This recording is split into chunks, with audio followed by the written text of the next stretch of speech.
looking back, is there anything that you did that you're like, oh, fuck, I can't believe I did that, and it would have saved you a lot of headache or anything like that? Befriending Dave Mustaine and James Hetfield. Ooh.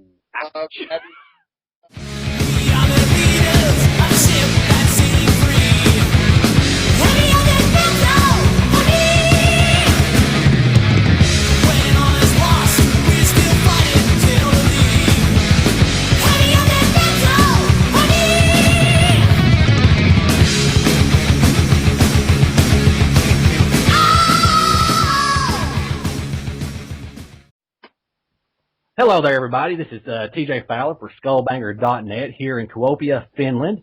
I am on the Skype call today with EB, that's Eric Braverman for Heavy Metal Television, and we're going to talk a bit today about what got this Heavy Metal Television going, to show all these heavy metal videos. And since we no longer have MTV, which is in some ways a blessing, I think, but anyway, I'll just get right to it and let old EB here. He'll tell us a little bit about Heavy Metal Television, which just celebrated their 1-year anniversary. And we'll just get right to it. Tell us a little bit about Heavy Metal Television there, EB. First of all, we're celebrating our anniversary on November 15th. Oh, okay. Close. Yeah. And also I like the fact that you haven't seen my stuff, because now we can shock you. Okay. So just to let you know, I'm the world's biggest heavy metal fan ever to live. So it's an honor to meet you and be interviewed by you, because, being the biggest heavy metal fan ever to live has a lot of responsibilities, but it's awesome to be acknowledged by things like what you're doing. Okay. And just to let you know, I don't know, you ever see Slayer's soundtrack to the Apocalypse? Their 20th anniversary box set? Oh, no, I haven't. You should look at it. Well, Okay. it looks like a bullet case, but I wrote the book in there. Really? Okay. You might have seen Slayer's first ever made for DVD video, which was called War at the Warfield. Okay, yeah, I've heard of that, yes. I did the Fans Rule documentary in that DVD that's better than the concert. Okay, all right. And I did that with Bon Jovi's brother. Oh, dear. Okay. I was a best man at a member of Metallica's wedding. Okay. Well, guy, do your own research, because I don't want to get sued again. Oh, no. I have a DVD called Metalomania. Okay. Which on Netflix. You could have them, Netflix, send it to your house. It's where we make fun of Metallica and their fans, and we even interview Rob Halford, Faith No More, Madonna, people like that, and all the Metallica guys are in it, so we got that. Sure. I wrote songs for Flotsam and Jetsam back in the day, including one with Dave Ellefson. Wow. Okay. I've gone on tour. I've gone on tour with King Diamond. I've gone on tour with Megadeth. I've gone on tour with Korn. I've gone on tour with Flotsam and Jetsam. I've gone on tour with Testament. I've gone on tour with Pantera. I've gone on tour with Slayer. I went to the last 4 shows that Pantera ever did in America, those last 4 shows before they lost their minds. Wow. Now, you say you went on tour with these guys. Now, what was your role on these tours? Depending on how pissed I was at them, but everything from tour manager to marijuana smoking hanger-on. On that Pantera thing, I'm like, it's Slayer and Pantera. We have to go. Yeah. So they came to Phoenix, Arizona, where I was living that day, and I just rented a bus and grabbed my, drug-addicted and alcoholic friends that would most potentially want to chip in, and just went to the 5 shows in a row that were the last shows they ever did, using Tom Araya's, or Araya, depending on how white you are, his laminate as our access to the show. So I think my credentials, just wanted you to let you know I had some heavy metal credentials. Man, it sounds like you've been around quite a bit, man. So it seems like you're in a good position to really know what you're talking about, and and really kind of get this online 24/7 heavy metal website going here. Oh, well, hey, Mr. Fowler, it's not a website. What? It's a television network. It's a television network that delivers the cable or dish television experience, but we use the internet as our delivery system. Oh, okay. The URL just becomes that spot on the dial where the radio or the television used to be. I got And what you. I like to say, even before getting into all the heavy metal, is we're the world's first and only ever internet television network for real. When other people say, oh, we've got an internet television channel, it's just another YouTube-like page with Right. choices and play buttons and downloads, Mm-hmm. many commercials. When you go to heavy metal television, there's no pop-up ads, there's no Facebook button, there's no commercials that last more than a minute.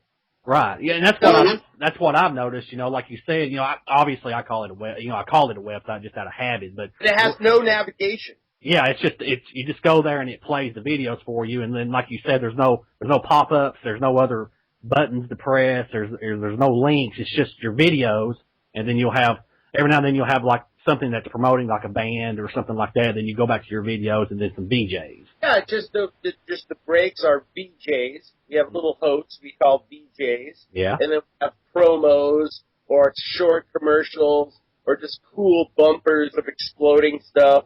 Mm-hmm. So it runs exactly like a television network. We have 4 or 5 breaks an hour.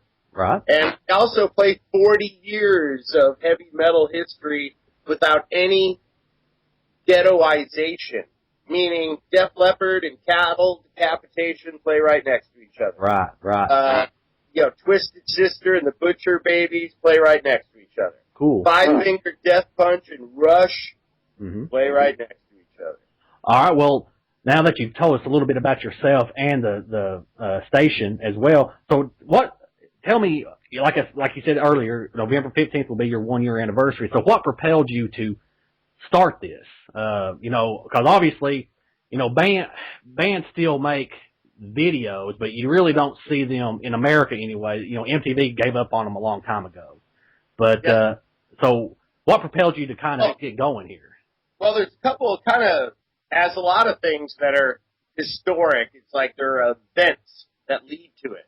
Mm-hmm. One event was I was doing the greatest music ever created and how it ruined our lives, and I'm doing a Joe Elliott interview as part of that, or a Def Leppard episode, Sure. and submitting it to Metal Hammer, and they just don't appreciate anything, and they were incapable of sending me my magazine on time every month. Okay, yeah. Editor, this guy named Alex Milas, who's a fucktard. Uh-oh. Let's hope he don't listen to the interview. I hope he does. I hope he comes over to my house tonight so I can feed him to my snake. Uh-oh. All right. And while I've been doing this for years. I did the show with Brave Words and Bloody Knuckles, Right. Canada's premier heavy metal media destination. I did there. Yeah, I've dealt with and the other stuff I talked about before. And I wanted to be able to interview the great metal bands and educate people about the greatest music ever, which people don't understand that it's the greatest music ever yet, because how many times has Iron Maiden been on Jay Leno? Yeah, exactly. Not enough times. 0.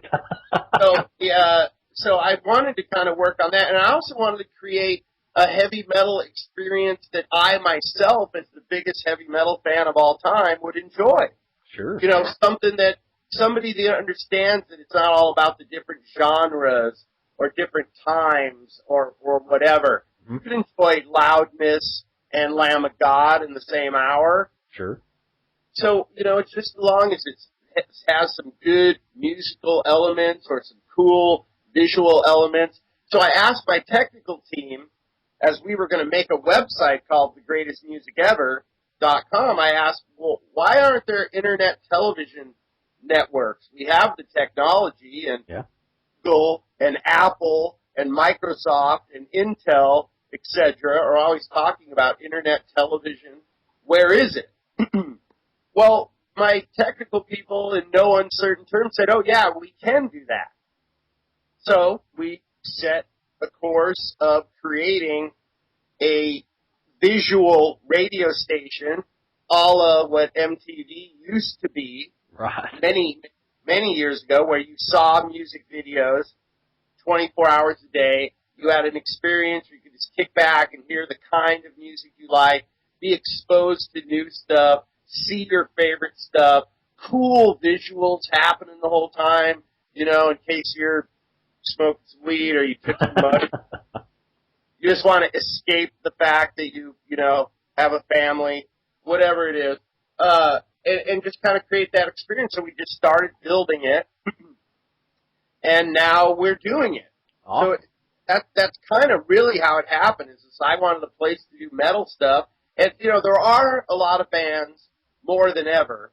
There are many videos, but they're really, it's like you have to find them. You have to go. It has to tell you, go to YouTube or go to Vivo or whatever. And we are that branch of media that tells you where to go. You watch heavy metal television, you're like, wow, I've never seen that band before. I'm going to go on YouTube or look for their website. That's why every time there's a music video on heavy metal television, in the bottom left, we show the name of the band, the name of the song, and a website that might lead you to more about that band. And we don't, and like MTV used to do, at the beginning and end of the song, we leave it up there through the whole entire song. So if someone glances at the screen, they can jot down or remember and then discover more about that band or watch that video they're liking 10,000 times in a row. Right.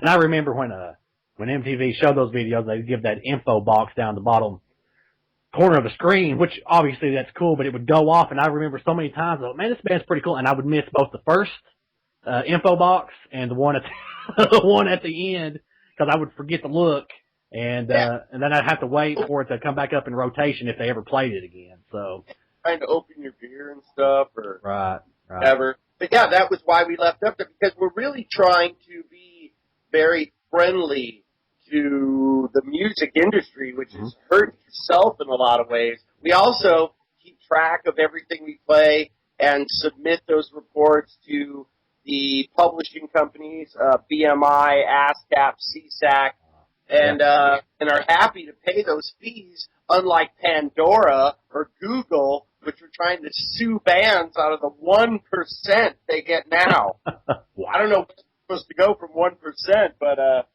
yeah, and I'm a songwriter myself. You know, I wrote songs with different bands, and when I get my royalty statements, I could see on Pandora, I could have a song played 2,000 times on Pandora, and they want to give me like 5 cents. Yeah, and you know, that's something. I know. Obviously, the big enemy now is like piracy. You know, and I know people got different views on downloads and things like that. But I remember before piracy was the issue, the bands seemed to have hated labels. Labels seemed like they were ripping off bands, and that and like you said, you just saw your song on Pandora, which is supposed to be, I would imagine, a legitimate music service. But here they are, ripping off the band. So, you know, $1 billion company. Yeah. So who's really the enemy? You know, most musicians are probably a bit of the enemy themselves. Who is? The musicians a bit. Hard. Everyone involved, because the musicians want what they want so badly, which is get their music out there and perform in front of people, and it's so hard to accomplish that they compromise something and let companies take advantage of them. And that's true. So most musicians do not have good education. Oh, well, yeah. Well, some of them don't. Yeah. Then you have these record companies which are set up mathematically so that all the money they spend is by contract owed back to them by the band, and then in the formulas, so there's no way the band can ever really pay them back. Yeah, I know the way it used to be done. Labels would give them advance money, and that was supposed to be paid back through record sales and stuff like that. Yeah.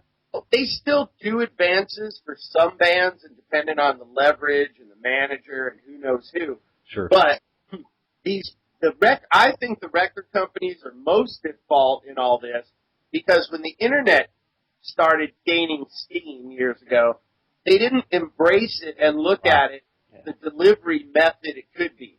I agree. I agree with that, yeah. They set up so many different ways of doing this, and they could have negotiated with all the Googles and everything in the world, but they just, instead, they kind of circled their wagons or did stupid things or decisions based on massive greed or short-term payoffs.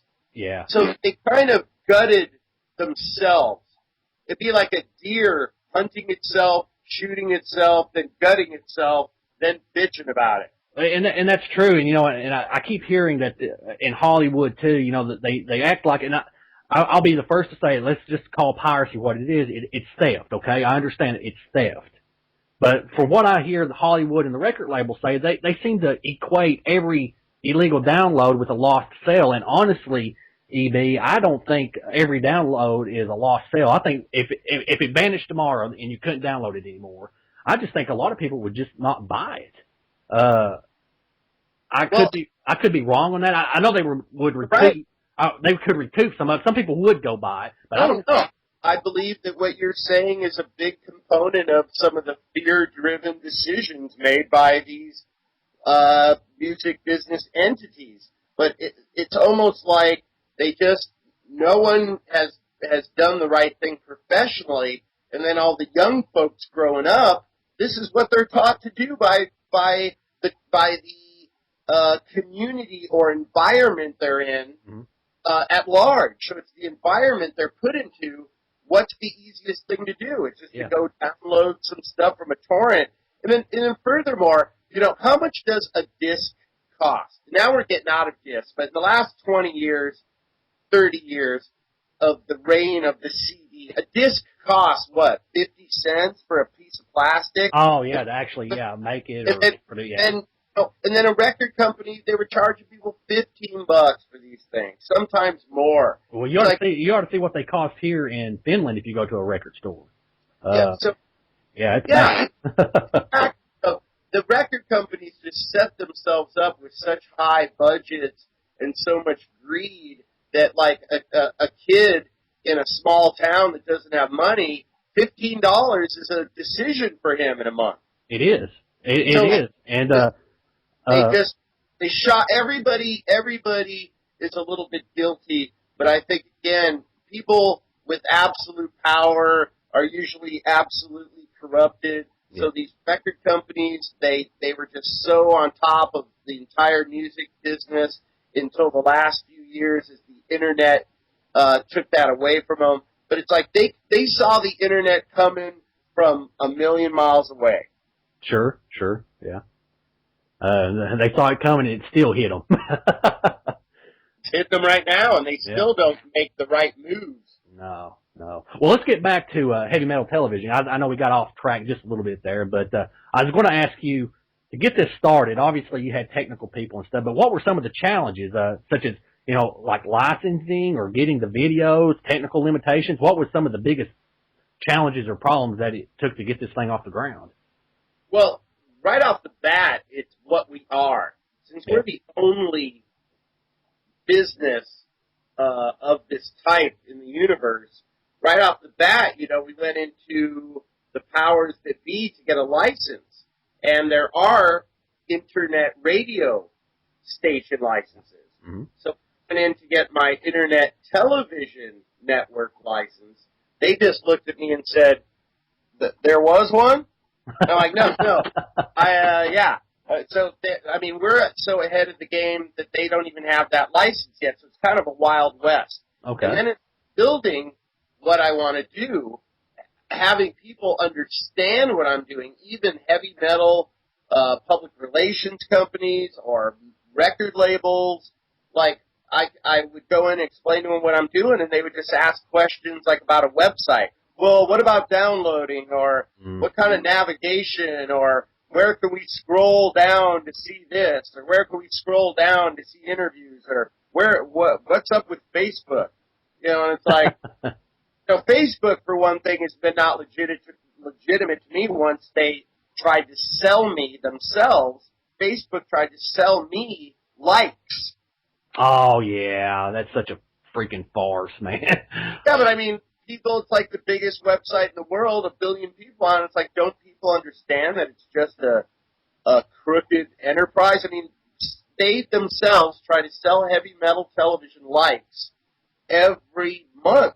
So it's a lot of the big challenges, to answer your question simply, is to get people to wrap their mind around we're the first television network ever for the whole world at the same time watching the same thing, not people making choices, not a navigation, no downloading. It's just a TV experience. And Wow. all televisions are being made to be smart TVs now. So you got crooks out there like Roku and Apple Box saying, you need us to watch internet on a television, which is untrue. Yeah, that is very untrue. Well, there's just a lot of crooks out there, and a lot of these crooks, like Apple, build their enterprises on the backs of 14-year-old Chinese girls living 150 miles away from their own home and sleeping under their desk. Yeah. They'll just do or say anything. I mean, in a lot of ways, they have done platform changes on their mobile devices to stop the easy use of our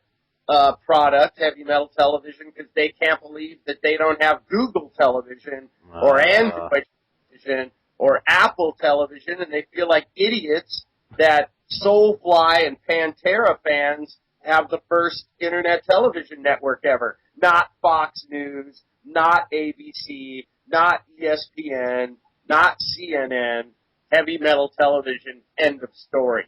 Cool. The big challenge is getting people to understand that we're the captains of internet television. We're the farthest out there in the space race.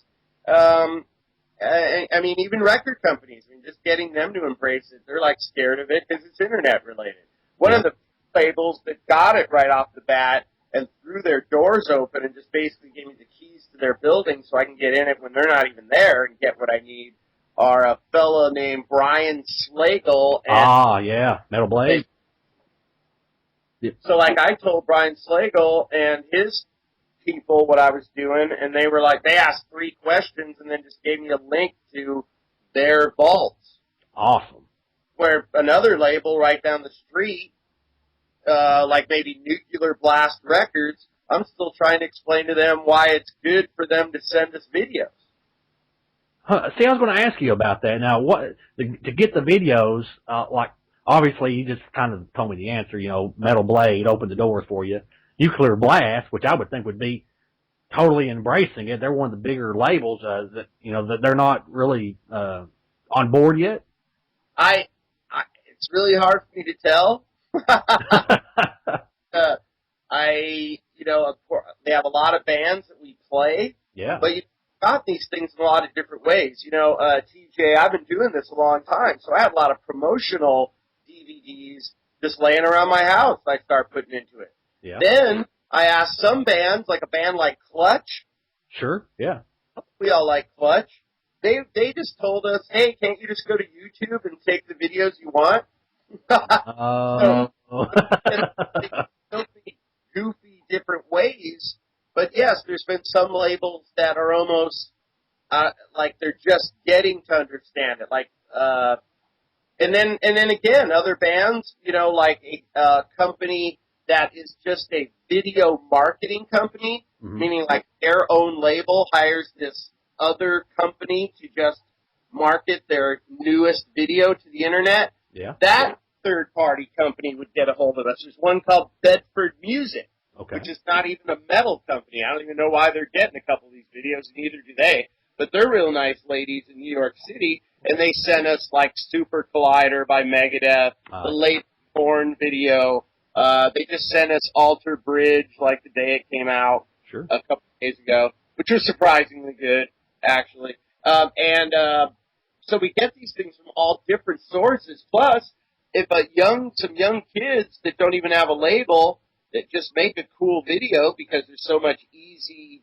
access video technology, we might take some kid's cool video that nobody knows from Arkansas and play it right next to Metallica and Motley Crue. Oh, very cool. Well, that's good that you do that. I think that's always a good foundation to to the music is to support stuff like that. I know as record labels and big conglomerates got bigger, they tended to ignore more and more of the, like you said, the little bands from like Arkansas trying to get started. That really every one of these big bands started off like that. So a label used to find them, TJ, and a guy would come by with a cigar and go, "I'm going to make big stars," and then they would make music videos for them. They would let them make a couple albums flop. You could have a flop album. They would just be like, "We know you're good. We're going to make more albums until we break you." Then they would give them a tour bus. They would put them on the biggest bands. They would use their connections. Now that's just so rare. Yeah. I mean, how bands sell out arenas anymore the way Judas Priest or Iron Maiden or AC/DC or Metallica or Slayer or any of those. There's not bands like that. I mean, like people think Avenged Sevenfold is a new band but they're huge. They do sell out large venues, but they've been slugging it out for well over 10 years. They're not a new. I don't think unless what's going on in the business changes, I don't know if we'll see another band like Maiden or Priest or Metallica again to be able to build a catalog of music like they had and to become what they turned into. It just seems like the shelf life of bands anymore is so short. But say that, check this out. Say you want to do a big old puppet show like Slipknot. You do a puppet show like Slipknot or Iron Maiden or one of them. No record companies is going to write you a check for that anymore. No. But that's where it kind of is, and I think Slipknot and Avenged Sevenfold are the end of those giant bands. And look how weird they are. They're kind of weird bands even for metal. Yeah. With like extra dudes on stage and are there just to bomb it.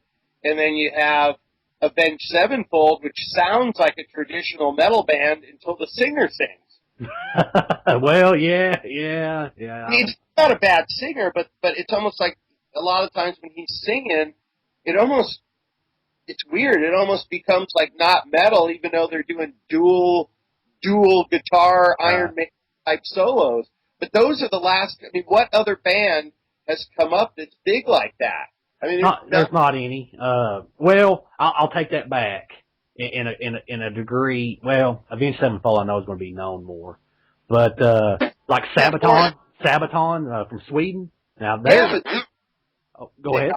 They are, but if Sabaton comes and plays here tonight, they're not drawing 1,000 people in Phoenix, Arizona, or Texas. Yeah, you're correct about the draw in the States. I'm obviously equating to what they are here, so it's a little. But of course, Avenged Sevenfold can come here and draw just as big of a crowd here as they do in the States. Let's understand something. So you're saying if Sabaton is playing Helsinki, is that your big town? Yeah, Helsinki. Yeah. Are they going to have 15,000 people? It depends. See, it depends on where they're playing. Here, it's different because your festivals are the big right. It's a big thing. Sabaton actually did play Helsinki. They played a couple. I saw them at Sauna Open Air, and that was a big crowd. I don't know if it was 50. But again, Sauna Open Air is like 25 bands. Yeah, exactly. It's hard to say. It's kind of hard to say who is really bringing all that. It is. But now they headlined that Woodstock Festival in Poland, and that's a festival. But I think they was the headliner, and everybody was there. That was like, go ahead. I'm sorry. No. Just in those cases, I think the headliner, especially in those Central Europe festivals, is the festival. People buy a ticket for that festival, knowing that if there's 20 bands, they're going to love 10 of them. Sure. And, and at that festival, there was like 600,000 people. But, like you said, for the festival, they come there for a lot of different bands. And obviously the headliner is the one that's going to draw the most. But I'll agree with you, with the Avenged Sevenfold and Slipknot, with them being able to draw the crowd they do on their own. They probably are the last ones. I can't think of it. I'm really sitting here trying to challenge ourselves. What band is it? Well, see, I'm trying to think too, as far as being able singularly draw. I can't think of any European bands that can come over there that are new that can do it. Or play London by themselves. Mm-hmm. Have 15,000 people. Sure. It's tough, man. But Yeah, I guess you're right. I don't like Slipknot. I remember when they came out, I was like, I'm not into that stuff, but they draw a crowd. I remember them being very, very, successful and very popular. So, but, getting back to your heavy metal television again, the other thing that, obviously is part of, music television that was obviously the showcase was MTV. You have VJs. Now, you actually just recently held some VJ auditions, correct? Yes, sir. Yeah. So, can you tell us about your VJs a little bit? How you find them? How you get them? Where they come from? I saw some of them. They're pretty good personality. So, can you tell us a little bit about your VJs? That's really funny. Is when I started this, I'm so stupid. I was like, yeah, I'll just sit in a room and do this. And I'm like, wait a minute. I'm old, and I look like a buffalo. So maybe we should get some people to help me since it's 24 hours a day, 7 days a week. Duh. So first thing I did was just ask some friends of friends and trying to get some young, hip people that might tell me about a band besides the 6 bands that I listen to. Right. I only listen to Iron Maiden, AC/DC, Judas Priest, Metallica, Slayer, and Ozzy with either Randy or Tony. Okay. Pretty much it for me. I might listen to some Motorhead or some Accept, but yeah, maybe some Slipknot. So I just started kind of doing it with people that I knew that might be good. Then I asked them to ask people. Then all of a sudden I just had people hitting me up. We even had a couple local radio DJs here where we are hit us up and go, hey, I'm a DJ. I want to be a VJ. Okay. Then we started having guest VJs. We have VJs around just one-offs. Like Max Cavalera is a guest VJ Saturday. Oh, okay. You might have heard of him. He's a funny guy. Yeah, so fly for sure, all that stuff. a great friend to my project, so to speak, over many years. Like Ooh. he is a nice family man. He likes my stupid sense of humor that some people like. He likes the humor that James Hetfield and Dave Mustaine don't like.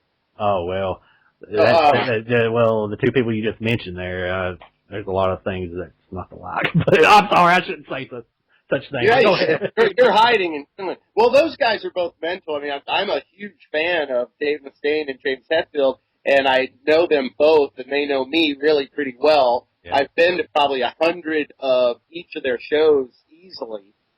And, but they get scared. Like on Monday, they like me, and on Tuesday, they call security. And on Wednesday, they want to like me, and on Thursday, I'm banned from the Orion Festival ground. There's a record chain here, where we are, which is another rare thing. What a record chain. Yeah. It actually sells records. It's a record chain developed locally.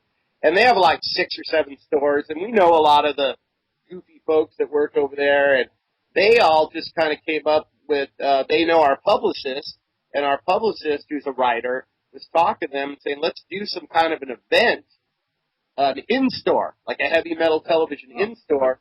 So I thought, let's do a VJ audition, and we'll get a bunch more VJs, and we could shoot even the lame ones, kind of American Idol type thing, Sure. for like, because the best part of American Idol is like the first 2 episodes, and they're just everybody's awful. Yeah. Yeah, that's what we watch. We watch like the first 3 episodes of American Idol, and I've never seen anybody, actually sing a full song on that. Right. Yeah. We kind of thought with that, and then that's it. We have a singer from this group Benedictum, okay, and a Frontier Records band that it's fronted by this woman named Veronica, and she is have friends of friends, mm-hmm. and she lives not far from us, and has just become one of our regular VJs. So she has a band on Frontiers Records, and she goes on tour and has several. Benedictum has several CDs out over time, and she is one of our VJs. So they kind of come from any direction that might happen. I mean, we've just seen weird looking people and start talking to them. Sure. And they're all ages too. I mean, our youngest VJ I think is 17. Oh wow, okay. Our oldest VJ that does anything on screen is probably me, or we have a demon that's like a burned up demon, like almost like a creature. Sure. So like whatever, hundreds of years old. And then, then there's like me, and then it goes down to young people from there. Yeah. Well, so now, is everybody local then to do all this stuff? I'm assuming you have to have them local, correct? Yes and no. I mean, we have our business offices are right next to Hollywood in Woodland Hills, California. It's like where our president works. She's in a office there. She's like the accountant for bands like Motorhead and Anthrax, does their business management. Sure. So we have people out there. We have an entertainment lawyer. She's out there. And then we do a lot of the production stuff here in Arizona because it's so much cheaper. Right. And a lot of rock and roll people live here. Yeah. Dave Ellefson lives down the street. Okay. Yeah. So Alice Cooper lives here. Max Cavalera lives here. All these people. So we have that, and then it's just cheaper to do production here. And then all bands, usually on their way from or to Los Angeles or Vegas, stop here. So we could be going out to a show like every other night, sometimes every night. Yeah. So we're kind of spread out. I mean, our internet guy, our main web guy, is in North Carolina. Our favorite web guy. Okay. And then we've got people like Mark Eglinton, the author who wrote James Hetfield, The Wolf at Metallica's Door, and he also just wrote the new Rex Brown Pantera book. Oh, I've heard about that, yeah. Is he the ghostwriter? Is that what he is, a ghostwriter? Oh, he's not really a ghostwriter because it's kind of what it is, because, these rock stars don't really sit down and write a lot. But his name is on the cover of the book, so it's like a co-author. I got it. What they do is these folks sit down and they just drink and tell their stories while the person records it, the author, like a Mark Eglinton. So it's almost like he does a super long interview. Okay. And then he starts writing the book, and then every time he has a question, he just emails them or calls them and goes, "Hey, I got this question about the book I'm working on for you." Okay. Well, cool. So now, are you planning? What do you hope to like? Any future plans for heavy metal television, like expanding wise? Like you got VJs that are local. Have you thought about maybe? Well, there's one thing about it. What's interesting is even smartphones, like all the smartphones of 2013, most of them have an HD 1080p camera. Right. So you could even be a guest VJ by we give you a playlist of the songs we want you to introduce, and then you have a friend, shoot it, maybe with professional equipment because they're a video person, or you use a super high-end phone and just make sure it's lit right and you're being loud, and you're being a VJ. I mean, we've had guest VJs. Like I said, we've had Crash Diet guest VJs. Crash Diet, yeah, I know those guys. We've had Max Cavalera, like I said. We've got Dave Ellefson coming up. We've got, so anybody that is good could show us a clip and just go, "Here I am doing some guest VJ auditions," and if we love them, that person could be doing it from Brazil, or someone like you could be our whatever you call that, fjordish area. That's Norway. That's where they burn all the church. No, but I'm just thinking Norway, Finland, Sweden. It's all the same. It's all the same. I'll say the big ice cube. Yeah. Big ice cube. That you, like you're the correspondent from there. Just like network. We're just like CBS or CNN or anything. Okay, well that's cool because hell, I might audition then for a VJ. But you might even just say, "Hey, I'm going to send in." You might interview someone on camera, and then we play a minute of it, and then say, "If you want to see the rest of this, go to TJ's website." And then we're like doing stuff back and forth. There's a lot of ways people can get involved in heavy metal television, and my hopes for the future are that we just get more people watching it, that we add more programming, like more crazy VJs, maybe more concerts, maybe more shows like Heavy Metal Library, where writers of books would come on and talk about their heavy metal books, like Alex Skolnick of Testament has a new book out, and then you play Testament songs while in between Alex Skolnick talking about his book. So programming like that we'd like to see coming on. We're going to build an accompanying website, heavymetaltelevisionhome.com, where you can get shirts. We just had shirts made that say, finally, Heavy Metal Television. On the back, they say, thank you, Satan. Cool. Well, now, you mentioned you showcase bands that sometimes aren't very well known. Now, some of these bands, I'm in touch with a lot of bands here. I do a lot of concert photography. I've done interviews and things like that. And there's bands here that are kind of known here, and they're a little known other places. But if they have a video, can you tell us how they can get the video to you? Just send it. You'll talk to them, and you'll give it to me, because you're the what is that part of the world called? Iceland, not Iceland. Finland. Yeah, but what are those three countries called together? They haven't. Oh, you're talking about the Scandinavian countries? Scandinavia. You're a the Viking place. Scandinavian guy. All right. Well, that sounds good to me.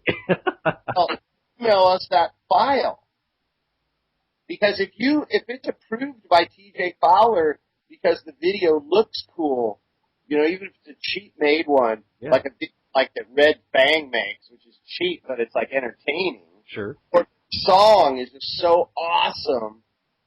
If there's any kind of visual quality to it all, you'll just make that determination as the Scandinavian person responsible. The Scandinavian correspondent. Yeah. I would say correspondent, but I don't think I could spell it in an email. I can spell it. I am the biggest heavy metal fan in the world ever, but I'm also a title, which is cool, I'm the least technical person ever to live, which is an interesting thing about owning part of Heavy Metal Television, is that I don't carry a cell phone around. Right. I've never texted or received a text. I've never put an attachment to an email.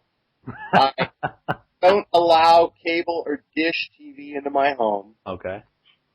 So yeah, I'm a lot of fun. You sound like it, man.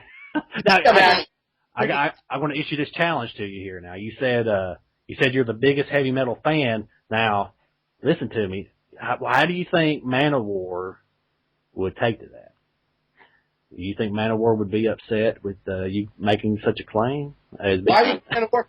Man-O-War, they're not fans. They're a band. I'm saying I'm the biggest heavy metal fan in the world. Hey, if you talk to Man-O-War, they're the biggest anything that's heavy metal. You don't need to be poking that ego. You don't need to be poking that Man-O-War ego. Tell them I will meet you at the edge of the bridge of death. You talking to Joey? Is this an issue? That's my favorite Man-O-War song, Bridge of Death. Oh yeah, okay, all right. A heartwarming one. Yeah. Not saying stuff. But I've met Man-O-War before a couple times, and the funny part about you throwing that out as a challenge or whatever is, the tallest one of them was only like 4 foot 8 inches tall. No. Yes, I was looking down at them.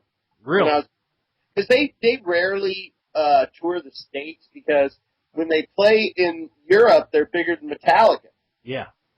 You ever see that Battle Hymns video where they're playing with all the lineups they ever had? It's like 3 drummers, 5 guitar players, 100 choir singers. I've seen something, man. They got so much stuff now I can't keep up with it. But I've seen the one where they had Ross the Boss come out and they could do that in Europe, and there's 100,000 people who'll pay good money to see it. And if they come to my town, they have to play my house. Yeah. They're not very big in America. Literally, they'd be better off playing my house than booking a gig at some club for probably not. I don't even think 500 people would come. Yeah, I agree with that. Yeah. Man-O-War, and they're awesome. Like we play Man-O-War on Heavy Metal Television. I like pretty much everything I've ever done. Yeah. But the struck me is the first time I met them, I thought they would come in and be like these towering men, Joey DeMaio, and they're looking down at you, and they'd have like a sword or a crossbow, a loincloth, like in their backpack, like weapons hanging out of it and shit. Well, they come into the venue, and my friend was actually promoting the show, so I went there like at 8 o'clock in the morning so I could see the first one walking in and just start going, "Thanks a lot. Where can I take you for lunch?" And They were smaller than AC/DC. Wow, that's interesting. Dude, Now, Malcolm Young, I've had Malcolm Young sit on the brim of my baseball cap. he's a little gnome. He's a little. And then the Man of War dudes were dwarfed. Like Angus Young would be like a giant compared. Damn, I didn't know that. That's pretty funny. So we're so metal, and we're gonna work out and pump iron before our shows, and we're gonna wear pelts, and all our songs are gonna be about killing people that don't like heavy metal music, which is awesome. Like everything about them. I just thought it's funny. Like the first thing that struck me when you said that, what about Man of War, is I could take all four of them at once. Oh God. Well, I don't know. Have swords and shields, but probably them because they'd have the swords and shields. I don't know when you met Man of War. I don't know how long ago that's been, but how were they? Because I've heard I've heard mostly it being about Joey, I guess, but I've heard not favorable things about them personally. Like part of their shtick. That's part of their shtick. Like you just like the whole thing, the challenge you put to me. What about Man of War? They're the most metal and everything. Da da da da. That's like part of their shtick. No, I'm not talking about that. I understand that's part of the image. I understand it, but I'm talking about kind of outside of that a little. Yeah, but they're so metal that there is no outside of that. So when they're at Kentucky Fried Chicken, they're Man of War. You know, they're at Kentucky Fried Chicken getting some chicken, and they're still like one of them's probably sitting on an eagle. You know, one of them has like a cat, like a leopard skin claw gauntlet thing on. And he's deciding if he should take it off so he doesn't get any of the original recipe grease on it, like that kind of shit. That's why I'm behind them 100%. So I guess to answer your question in a lot simpler way, instead of going on that 27-hour rant, would be that I would relinquish that if they challenged and said, "Okay, I'm the 5th biggest metal fan in the world after these 4 guys." Oh, okay. Well, they might accept that. They might. Yeah, but they're all their music. Like if you like heavy metal and you put on, I don't understand how that guy's still able. What's his name? Scott. Still able to sing like that. Oh, Eric Adams. Oh yeah, I'm sorry. Yeah. Scott was the drummer. He died. Yeah. Okay, that's right. I'm sorry, lost my mind. But how like a lot of these singers, like you listen to any singer, like even Rob Halford or Jeff Tate is a little denigrated from where they were. Right. As young guys, that fucking Eric Adams, he is like, he is really he's someone that got a gift from nature or whoever, Satan or God or whatever. Whatever deity you want to give credit for that ability. But yeah, all right, Man of War is a perfect example of a metal band. Well, they are, man. That's if there was a stereotype, or if somebody from outside of metal was going to look and they wanted to see kind of for better or worse, I like Man of War. You know, I got a lot of their albums, but someone from the outside looking in, they're going to be like, yeah, but you know what, TJ? Isn't their thing when people say that? Because there are a lot of people that will just go, Man of War, that's stupid, or they suck. It's got to be out of ignorance. It's like people that say they don't like Elvis. Yeah. Really? I can see it's not your type of music, but to tell me Elvis is not one of the greatest pure voices ever, like, that's just stupid.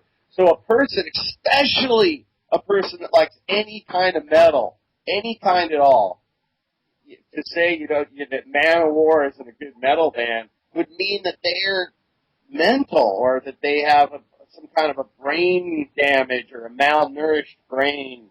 Yeah, well, I mean, to sit there and say that Man of War in a lot of ways has contributed a lot to heavy metal, and for someone to say, like you said, I understand if someone it's not their thing, I get it, but it's easy to say. I think people sometimes go a little bit beyond that, and they're very derogatory. Not just to Man of War, but just to like a lot of bands. Just because they don't like it, all of a sudden it's like the most shittiest band ever, or something.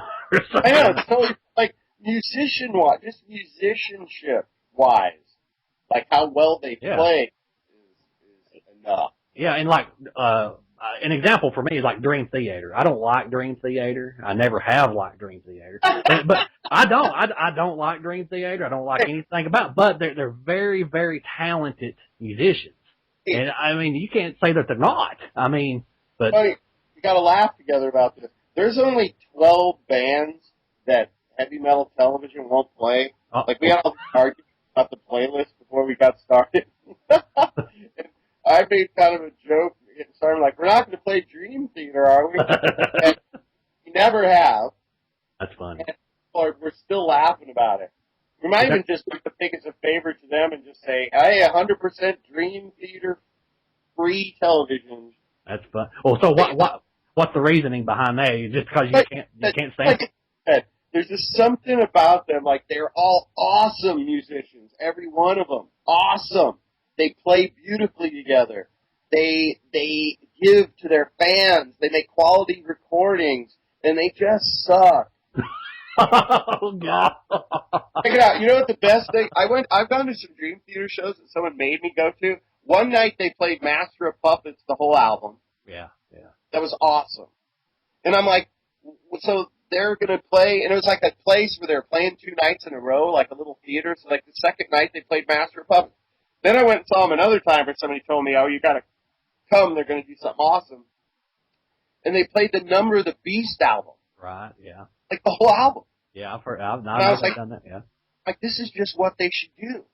A cover band. An overglorified cover band. They play albums. Like, it's like they just play 2 albums a night. Like, you come to their show and they play Vulgar Display of Power and Screaming for Vengeance. And like, what an awesome concert that'd be by kick-ass musicians. And like, they did the Number of the Beast, like, got done, and like, their encore, they came out and started playing Dream Theater, and it sucked. What? No, pull me under, man. Oh my God. Every song. I had when I was a disc jockey, that song was real popular, and I don't think I ever played it all the way through. You'd always like stop it and make a joke out of it.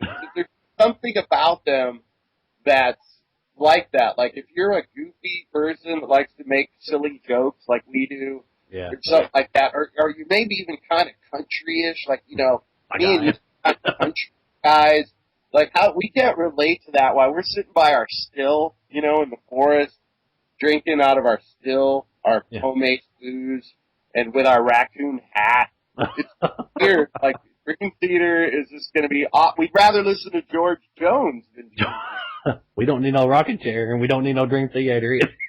So I always relate to that. There's no reason. Like, they're even nice guys. Oh yeah, I'm sure they are, and I don't have nothing against them. You know, I don't either. There's a couple bands we make a joke out. Like, we won't play Bon Jovi. We don't play Poison. We don't play Hatebreed. Nope. We don't play Anthrax. Like, how funny is that? If Anthrax, our president is Anthrax's accountant and business manager. And she doesn't care that we won't play Anthrax. That's pretty fun. And Anthrax, I guess they seem like pretty nice guys. But, you know, that's another band. Anthrax was another band. I don't get them, I guess. I don't know. Because you're a metal person, so when people are wearing colorful shorts or doing rap songs, they fucking are the ones that started the rap music shit. Well, yeah.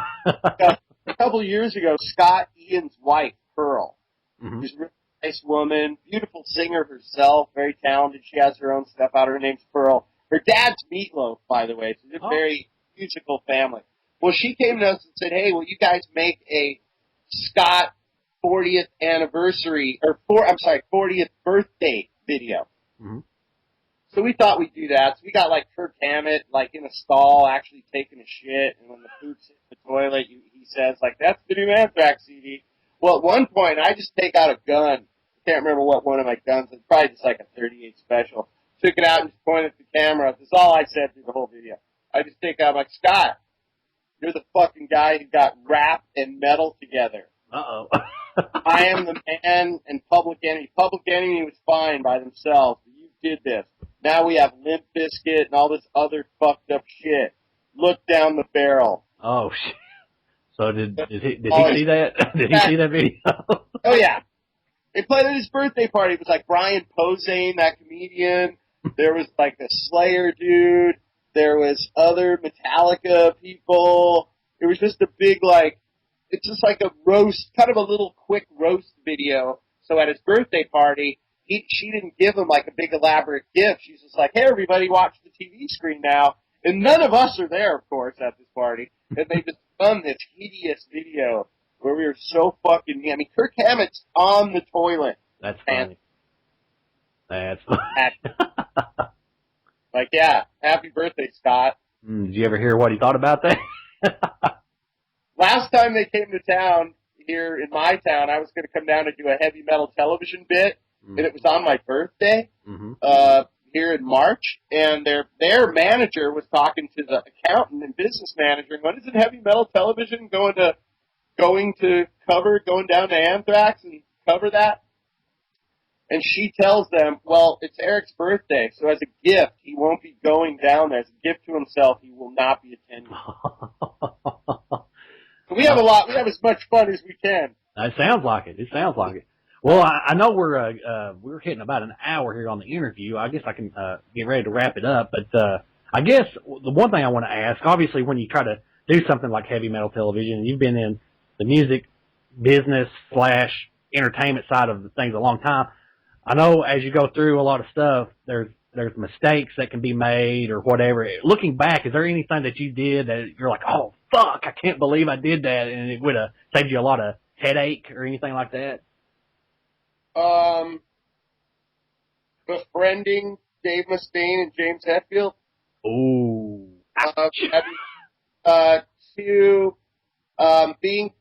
Trusting people too much and not getting stuff in writing while they're excited with, we're going to do this, we're going to do that.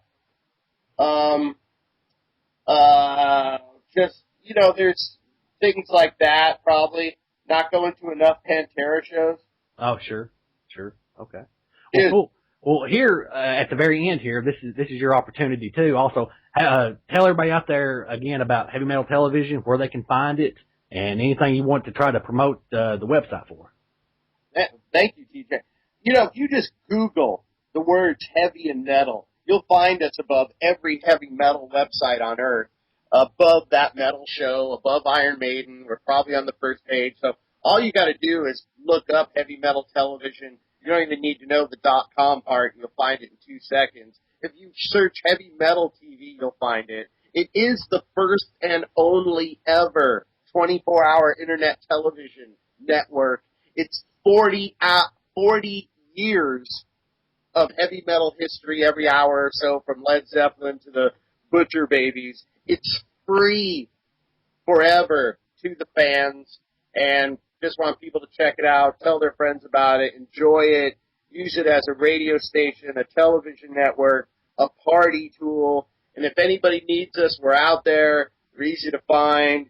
You could send a message to our Facebook page or something like that. And just thank you, metal fans of the world. I wouldn't be doing any of this stuff if it wasn't for the metal, for the Slayer fans, for the James Hetfield fans, for the AC/DC fans and the Slipknot fans and the Amon Amarth fans. Those are the ones that make this all possible. So thank all of you and you, TJ. Well, thank you. And this is TJ for skullbanger.net, and this was Eric Braverman, EB, for Heavy Metal Television. Check out the website, and I'm signing off.